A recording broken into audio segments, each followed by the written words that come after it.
मैत्रिणींनो, आज आपण हरभऱ्याच्या वाळलेल्या पानाची गरगटा भाजी कशी करायची ते बघणार आहे। त्यासाठी ही वाळलेली हरभऱ्याची भाजी मी घेतलेली आहे। त्यात हे मिक्स करायला 1 चमचा ज्वारीचं पीठ घेतलेलं आहे। फोडणीसाठी आपण हे जिरे आणि हिंग वापरणार आहे। हा 10 ते 12 लसूण पाकळ्या आहेत। ही कांदा लसूण चटणी आहे। हे चवीपुरतं मीठ, ही मुगाची डाळ ही 2 चमचे मी फक्त धुवून घेतलेली आहे आणि कच्च्या शेंगदाण्याचं कूट आणि फोडणीसाठी आपण तेलाचा वापर करणार आहे।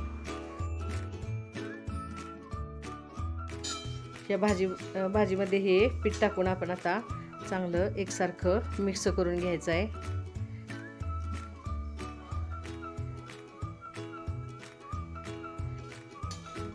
आता कढई आपली तापलेली आहे, त्यात आता हे 2 ते 3 चमचे मी हे तेल टाकून घेते। तेल तापल्यानंतर त्यामध्ये हे फोडणीसाठी 1 चमचा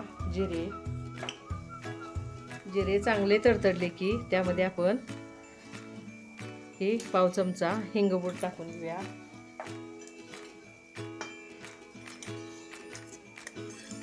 आता फोडणीसाठी लसूण,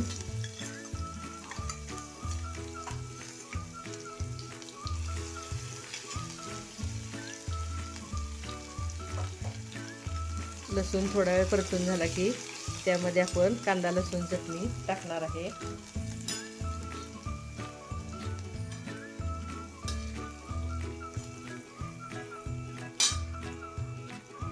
तुमच्या चवीनुसार टाका। मी ही 1.5 चमचा टाकून घेतलेली आहे।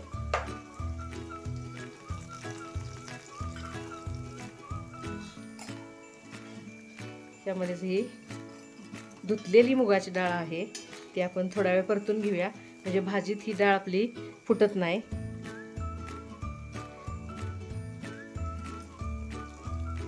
बघा, थोडा वेळ परतल्यानंतर ह्यामध्ये आता आपण पाणी ओतून घेऊया।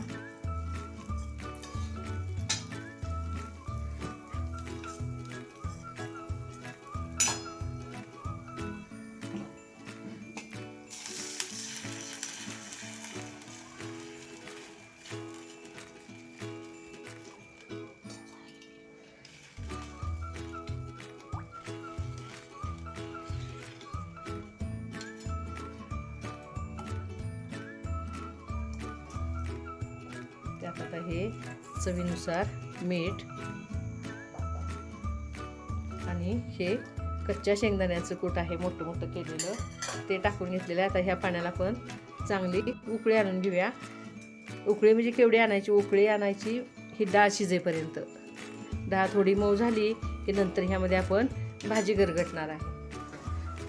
बघा, आता ह्या पाण्याला चांगली उकळी आलेली आहे। ही आता डाळ आपली थोडी मऊ होईपर्यंत आणखी 2-3 मिनटं मी शिजवून घेणार आहे। ही आपली धुतलेली डाळ असल्यामुळे ही मुगाची पटकन शिजली जाते। थोडीशी नकळत कच्ची आहे, 1-2 मिनटं शिजू द्यायला। बघा, ही आता डाळ चांगली शिजत आलेली आहे। आता भाजी बरोबर पण अजून ती चांगली मऊ होणार आहे। आता ह्यामध्ये आपण भाजी टाकून हे गरगटून घेऊया।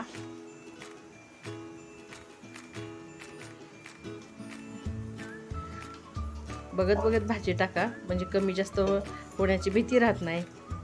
पटकन एकदम ओतली गेली तर त्या पिठाच्या गाठी पण होतील आणि भाजी पण जास्त पडण्याची शक्यता असते। थोडं थोडं हलवत हलवत ह्यामध्ये भाजी टाकून घेऊया।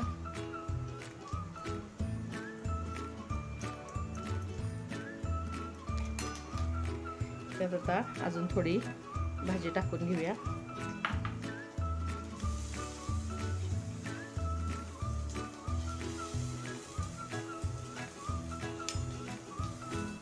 इतपत हे घट्ट बस होते, कारण आता अजून ही आपल्याला 5 मिनटं शिजवून घ्यायची आहे भाजी।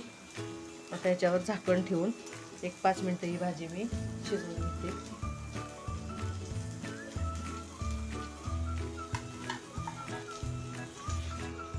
बघूया आता ही भाजी आपली शिजली आहे का। बघा, ह्याला कशी छान उकळी आलेली आहे। ही भाजी आपली आता तयार झालेली आहे। बघा मैत्रिणींनो, माझ्या हरभऱ्याच्या वाळलेल्या भाजीचं रेसिपी तुम्हाला कशी वाटली मला नक्की कमेंट्समध्ये कळवा। धन्यवाद।